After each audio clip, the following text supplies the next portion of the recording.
Hey guys, welcome back to my channel. So today I have my special guest. It's my aunt, and we've done her hair one time before. It was on my IGTV, and it was literally, I was looking through Facebook this morning, it was exactly a year ago today that we did her first session, and we done one in between then and now, and I recorded it and then I lost the footage. So I'm going to show you everything you need to know on foiling short hair, all tips, tricks, all that great stuff. So if you want to see this video, then keep watching. Don't forget to like, share, subscribe. Do not mind my father in the back. He's doing the hair catcher underneath the sink. And yeah, I'm rocking my new Coach shades, so I'll see you guys in a second. Don't forget to like, share, subscribe, and hit post notifications so you are always alerted every time a new video comes your way. Mwah. And Diane.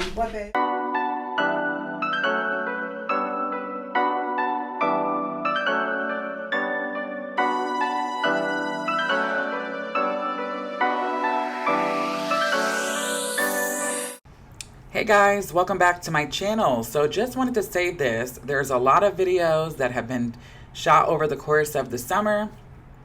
Had a lot going on and we were shooting a lot of content, but we weren't getting it out quick enough. So this video is about 4 months old. I literally just did my aunt's hair about 2 days ago. So this was shot a long time ago and I wanted to get it out to you guys because I felt it was very important on some education. So this video is going to be talking about how to foil really well when it comes to short hair. This is something we all struggle in, and they don't really touch on mostly in school. It's very general in school. They don't really break things down into very detailed things. So I'm going to get started. We're going to be using a Joico Blonde Life because I shot this during the 2 months I was using Joico. And I'm using my friendly 20 volume and a 16th ounce of Olaplex as always. Number one, when you're doing short hair, I found in my career the best thing to do is to use Framar's embossed foils, the pop-up box or the pre-cut boxed. They hold in the hair very well. If you're new in general to hair and you're starting to get into foiling, my biggest tip to you guys is to grab some Framar foils. When I have an assistant, I always tell them to start with these because the flimsier, thinner ones can sometimes be hard, slip too much, and you feel like you don't have a really good grasp on them. So Framar's great to do. And I'm going in and doing very tightly packed baby lights. I'm talking minimal subsections, which means I can count the hairs in between each foil.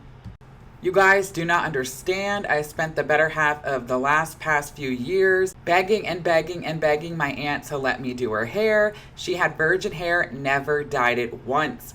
She always says she would never dyed it once, but I know that she dyed it back in the day. She got some honey highlights and they fried her hair off, and that's what made her scared. And I still remember it to this day.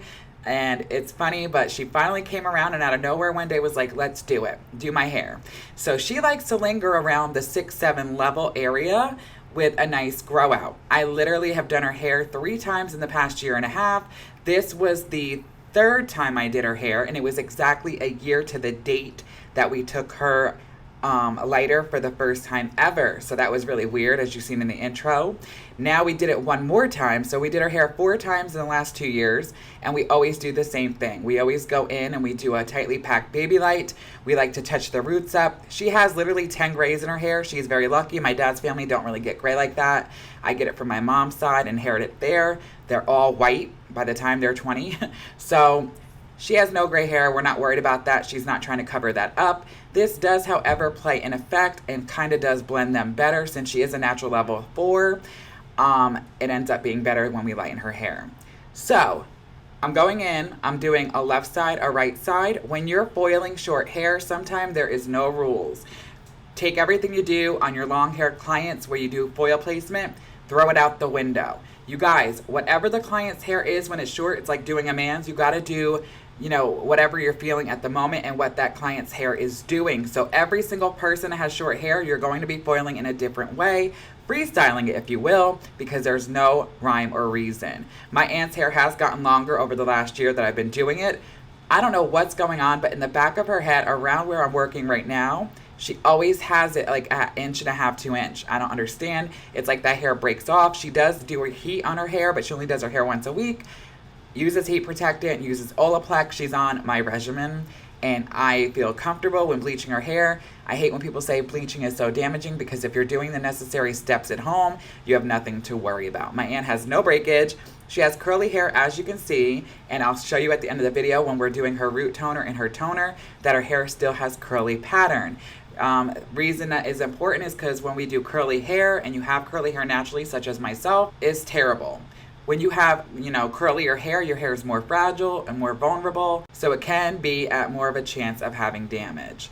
Straight hair, I find the finer the hair, the many more times I can bleach it, and it stays pretty healthy. But curly hair, you do it wrong 1 or 2 times and your hair will break off. I know this from experience with my own hair, but I can honestly say that with my aunt, using all the Olaplex, the Kenra products, everything I tell her to do, she stays on top of it. And her hair, I do not feel scared by overlapping. As you see, I'm focusing on her root area, but I do feather down to the pre-lightened ends. I just distribute my product a lot more at the top on the virgin hair, and then take whatever's left on the brush and just feather it slightly over the lighter hair on the ends. That will pop that cuticle open, because we don't want to get hot roots.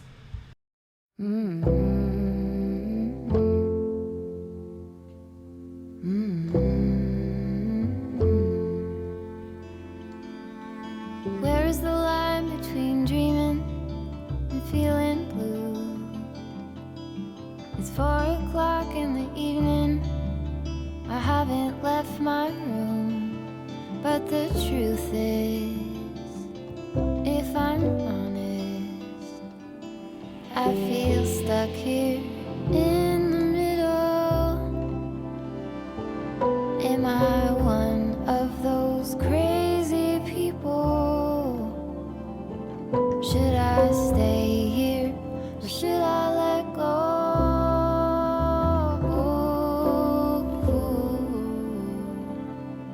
Pull the sheets over my head, hoping change is gonna find me.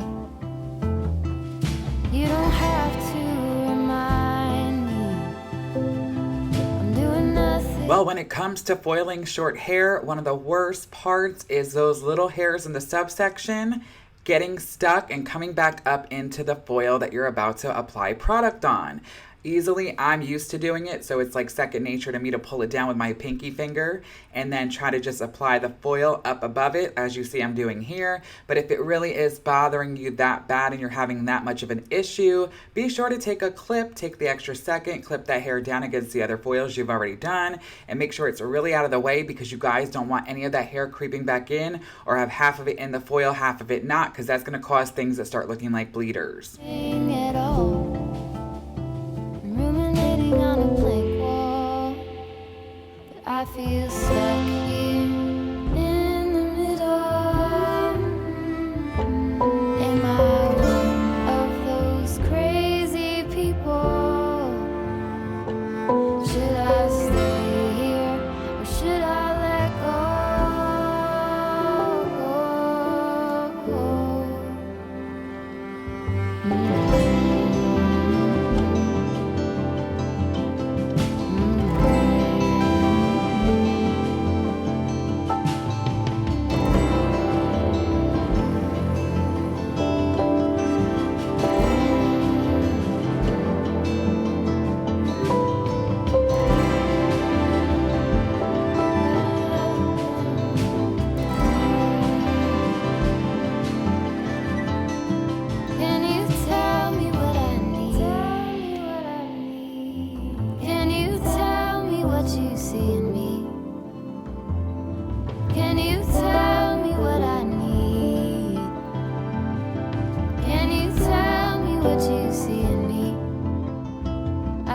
Feel stuck here in the middle.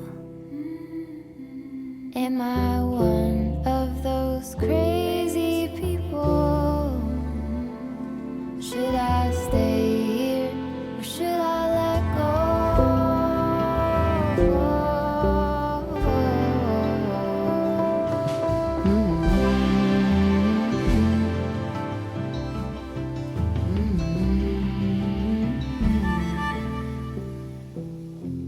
Now, now working my way around her hairline on the last section. As you can see, I did a bang box for the money pieces, but as I said a few minutes ago, when you're doing short hair, you got to kind of like go with the flow. I did a slanted money box because her hair is always going to the left on the left side, so I want that piece to look really beautiful and pop and bright. Guys, honestly, the color we're going for is going to be more of a solid appearance because we're doing so many foils. And I know a lot of you are going to ask, why do all the foils and not just do an all over color? First of all, I don't like permanent. If you've been following me for a while, you know that. Permanent color will act very warm because it's going to lift all that underlying pigment out and be exposed. Bleach eats it up. I like to lift her to at least a level 8 because then I like to deposit the 6 or 7 on top of that, because then when it fades, it can go months and she has not a lot of warming or banding or brass, none of that. And there is some slight dimension, but because I pack these baby lights so tightly together, every 2 sessions, like I did 2 days ago, this is the time before 2 days ago, as I said earlier, but 2 days ago I did her hair and I did add a low light. I always add a 5G, 5N, and that adds some dimension back in there, and we have to do it every 2 times because she does like a little pop of dimension and have some pieces that look really flowy together. But this is why I say baby lights are great to do when you're doing minimal subsections for people who want a platinum blonde but don't want the harshness of having to come every 4 weeks to put bleach on the scalp or have that harsh line. You can do the foil work, and I don't mind doing the foil work if that client wants it, and it's going to have a beautiful grow out and a beautiful color. Remember, guys, you get what you put out. You don't always have to do 3,000 foils. I'm choosing to do that for my aunt because we want it to be more solid appearing with less dimension. But if somebody wanted to come in and just have pieces that pop, you can always leave bigger subsections out, which is what's in between each foil. Here, I'm doing a back-to-back. Whatever is weaved out of the weave, that's all that's left in between. I'm not taking and leaving a 1/4 inch or anything like that. You can, but I'm not doing that in particular for this client. And 90% of my clients usually want to pack back-to-back.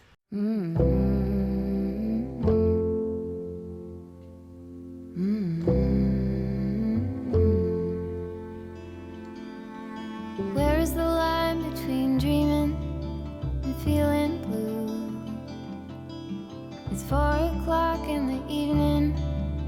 I haven't left my room, but the truth is, if I'm honest, I feel stuck here in the middle. Am I one of those crazy people? Should I stay here or should I let go?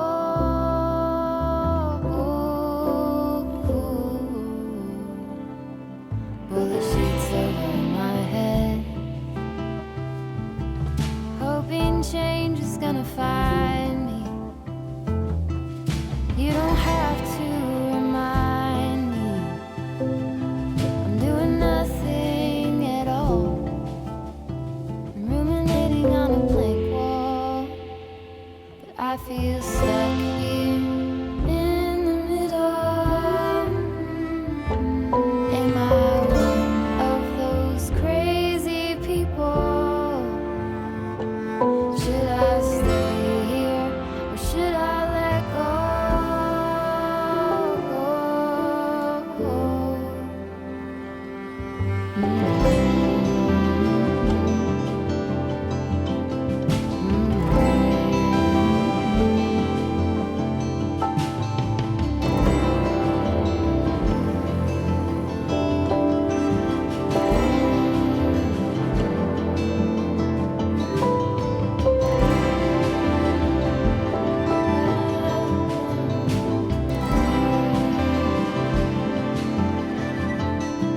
Can you tell me what I need? Can you tell me what you see in me? Can you tell me what I need? All right, all the foils are now in. I'm going to let her process for approximately 45 minutes without heat. I always like to use a lower developer and let them cook low and slow. I'd rather have them sit and wait and be bored and have a glass of champagne or something like that than to use heat or a 30 or 40 and blow their cuticle. For her toner, I always use 7P, 7NB, 6N, 6GB. I always love this formula on her. This is what I used the first time, and I've decided to continue to use it because it's perfect for her hair, and it's a perfect level 6.5. I know that when you're about to do a root toner, whether it's a tap, shadow, or smudge on somebody who only has 3 inches of hair, it can be very, very intimidating and very scary. So make sure, and I do this with all clients anyway, because when I comb through to blend, you want to make sure that you don't get any splotchiness or have any traveling of that color going down too far. So I made sure I have a lot of Olaplex number 2 all over her hair. I worked it all the way through with just minimal amounts on the root area. What this is going to do, and plus her hair shorter, you're going to see me do something I normally don't. Over the course of working with an assistant, you did see me, let them sit up, put the Olaplex number 2 on the ends, do the root, and then follow it with the toner, let everything process. But if you go back months ago, last year, you guys know I always lay them back after I rinse out the root shadow, and I put the toner on and give them a head massage while they're in the bowl. I've gone back to that. I have tweaked and done a couple of different things, but when you are doing this was shot months ago, so it's going back, but because I want her to have more of that color sitting on and actually tone everything really down, not just have a tonal shift, but we want that color to be a 6.5, I go and I apply the 5N, 5NA. I literally used a drop of 5NA because she lifted well. And now I'm going through and I'm doing a slight shadow. Sometimes you'll see me take my brush and feather backwards. That helps me prevent any dragging of the product too far. I've been doing this for a long time. I've done her hair a million times, so I know how to do it this certain way, but it's hard to explain. You guys just take your time. There's no rush. You rather do it and place it in the right amount of inch than for you to drag it too far and cover all that beautiful blonde you just lifted to. So we are doing what I call a shadow. You see I'm only taking it about an inch, and I want there to be that beautiful color, but I'm also not trying to drag it down too far to where it starts covering up my blonde. She has short hair. It's very, very difficult to do this. That's why I say make sure you have enough conditioner or Olaplex 2 on the ends. Even with her, I ran it through her whole head. Sometimes I'll just do the mids and ends, but when you have short hair, you just don't want to take that chance. Also, keep in mind that even though I don't want there to be a big, huge pop of a money piece, I'm just stuck in my ways and I still section the hairline off until the end. Then I'll go back, apply the tap around the face because I don't want it to be dragged down too far. And I'll do like a tap less than an inch, which is what I consider. And then I'll go, and after I'm done with that, comb it through, blend it through, and I'm going to leave the 5N, 5NA on, and I'm going to leave that on at the same time as I apply her all over color, and I'm going to let everything process together for 20 minutes because I want to do this as a real all over color. Think of it as me just putting on all over down my permanent, doing the roots first and doing the ends last. That's what I'm doing because I want it to tone down and get to that perfect level 6.5. I'm not just doing a 5-minute flash toner where I just want to tone out any brass. Hope that makes sense. I do have a video coming where I break down my root tap, shadow, and smudge. I'll try to link the video that I did 2 years ago when I first started my channel on that basis of how I did it back then. And you'll see on the new video an updated version that I have tweaked some things, and I think you guys will like the way I started doing it.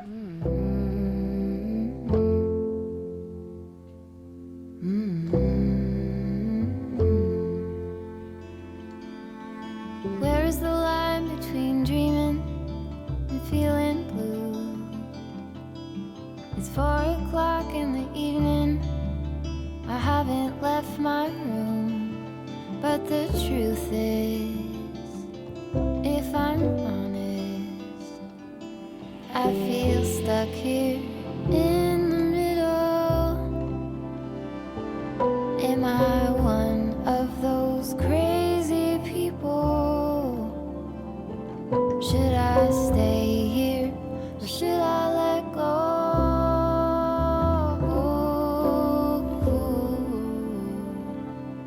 Pull the sheets over my head, hoping change is gonna find me. You don't have to remind me I'm doing nothing at all. I'm ruminating on a blank wall, but I feel stuck here in the middle. Am I one of those crazy people?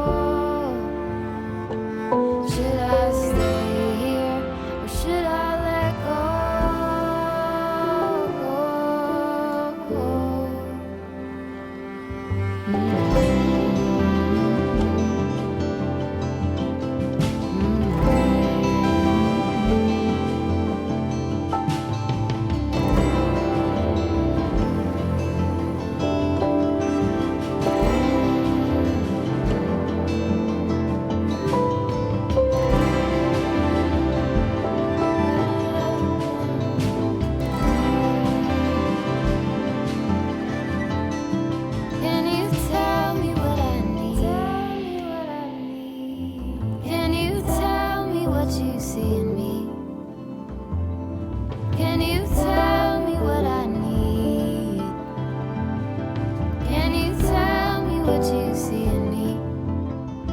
I just feel stuck here in the middle. Am I one of those crazy people? Should I stay here or should I let go?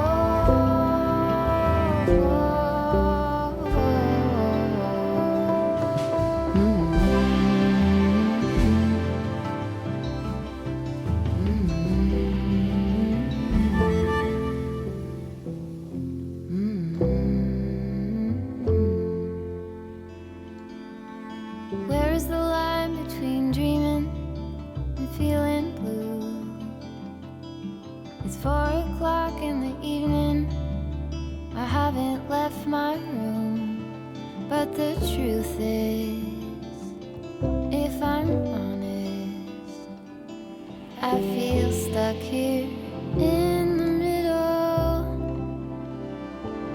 Am I one of those crazy people? Should I stay here or should I let go?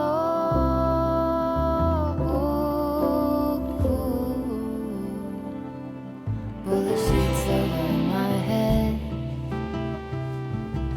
hoping change is gonna find me. You don't have to remind me I'm doing nothing at all. I'm ruminating on a blank wall, but I feel stuck here in the middle. Am I one of those crazy people? Should I stay here or should I let go?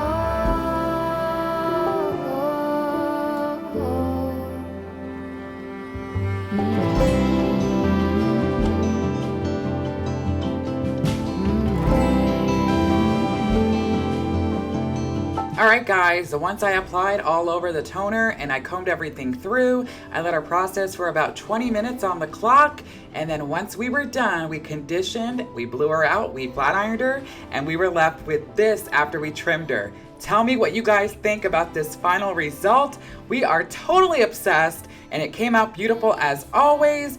That matches her skin so well. My aunt looks so great with these warm tones.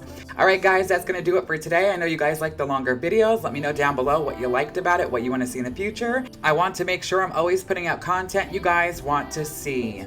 These pictures were from when I did her hair 2 days ago. That video was from when I did it this time in this video 3 months ago. So you can see the color is always the same, but 2 days ago I did add a low light, so it does pop it a little bit more. All right, guys, as always, thank you guys for the love and the continued support. I'll see you in the next one. As always, so long for now.